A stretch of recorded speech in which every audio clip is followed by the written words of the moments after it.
వివక్ష ఏందని మేము అడుగుతున్నాం. ఇంతవరకు ఈ రోడ్లు పగలగొట్టి రెండు సంవత్సరాలు 3 సంవత్సరాలు అవుతుంది. ఇంతవరకు రోడ్లు వేయలేదు. పెత్తందారులు అంటే ఎవరు, పేదవాళ్ళు అంటే ఎవరు? పేదవాళ్ళకి మీరు ఏం న్యాయం చేశారు? పెత్తందారైన మురుగుడు హనుమంతరావు ఇంటి ముందు రోడ్డు వేశారు. పేదవాడైన మా దళితులు ఇంటి ముందు మధ్య రోడ్లు ఎందుకు వేయలేదు అని నేను అడుగుతున్నాను. నవరత్నాలు పథకాలు ఉన్నాయా? పథకాలు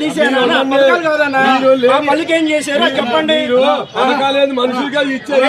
ఎంతమందికి వస్తున్నాయి పథకాలు? మీరు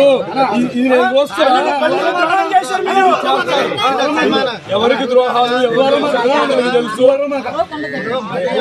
మీరు ఇన్ని కోట్ల రూపాయలు పేద ప్రజలకు ఇచ్చే మనిషిని పట్టుకొని మీరు పార్టీ దృష్టిలో ఇంకా మాట్లాడుతుంటే మనకి దళితులకి న్యాయం ఎవరు చేస్తున్నారు? మీ గుండెల మీద చేసుకొని ఎవరు చేశారు? నిజంగా ఈ 5 సంవత్సరాలు ఎవరు చేశారు?